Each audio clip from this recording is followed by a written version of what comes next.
Ishee kabajamoo daawwattoota keenya keessummaa tokko fuuldura kootti qabadheen jira. Keessummaa kana hojii wal barra. Keessummaan kun hojiin isaa maali? Maal hojjeta? Hojiin koo barataadha. Barataa kutaa 12 eda'uu lama guuteera bakka. Barataadha. Barataas min. Maqaan kee? Maqaan koo Deev Ingiliz, Oromiffaan immoo Daawwit. Daawwit Ingiliffaan moo afaan Oromoo? Sidhiba afaan maqaan koo kun achumaa dhufe. Waa'ee maqaa kootii dhiisan taargiisa. Tole, ati barataa kutaa 12 eda'uu lamaadha. Maaliif barumsa kana akkam gootanii maal gochaa?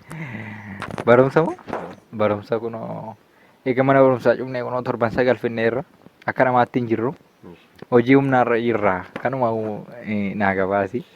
Tole, kanuma sii gabaasa. Barataan kun seenaa tokko qaba jedhama. Gaafa yuunivarsiitii akka biyyaatti waame keessa yuunivarsiitii isaanii dafee waamedhama. Darba biraanidha barataa.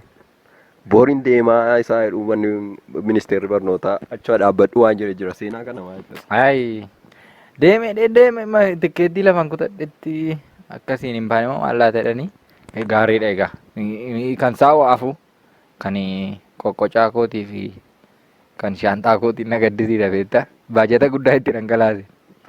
Baajata cidha irratti dhangalaanetu kanaaf dhangala'e jechuun jira. Kun dhugumaami? Dhiisisa waan hin qabne itti urgufadhe liqiin naqe mana namaa. Haa qoqqojettee illee hin baddu shaanxaan gabaarra ooshaa namooti bituu barbaadanii karaa keessaa naquun nama gatii gadaanaadhaan. Namoonni korojoo barbaadan haaraa masaa fannifamee jira. Asuma karaa yuutuubii kana sabiskiraayib gootanii deebitanii koomentiidhaan nan barbaada yoo jettanii hin argattu. Dhugaadha. Dhugaadha lamee mudannoo gabaabaa tokko gabaabsiiti. Mudannoon koomo mudannoo gabaabduu dheeraas mudannoon qabu ani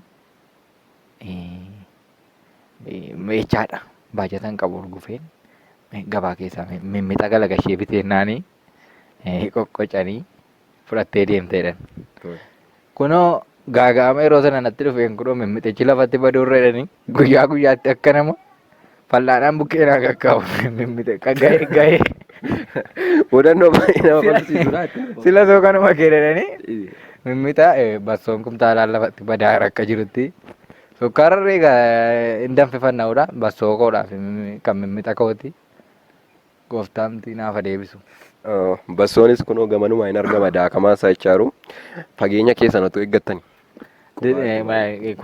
Koronaa yoo xinnaate nama 8 qabeera. Nama 7ffaa irratti immoo kan ajjeesu dhagayeerani.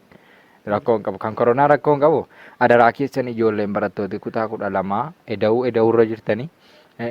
Taffedha hojii hojjedhaa diishii faa sirreessa. Warri callaa qaban maal godhan? Warri birrii of hirkaa qabdan immoo fuudha. Haadhi manaa isin jiraachifti. Kanaaf fuudhaa gamtaadhaan fuunaa. Suuqii boorsaa immoo baneen jira. Magaalattii xiqqoona keessatti kottaana biraa bitadhaa gatii gadi bu'aadhaani. Badaamni birrii 900 waan akkasii 750 hin bite 900 gurguraa. Gadi buustee jechaadha. Gadi bu'aadha maaliif bu'aan koo xinnoodha. Subscribe godha. Subscribe.